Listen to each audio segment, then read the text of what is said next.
नैवेद्यं निवेदयामि। ॐ प्राणाय स्वाहा। ॐ अपानाय स्वाहा।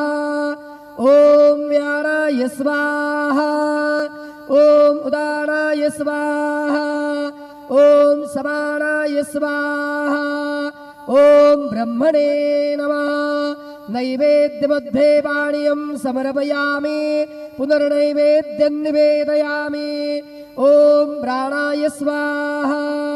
ॐ अपानाय स्वाहा। ॐ व्यानाय स्वाहा। ॐ उदानाय स्वाहा।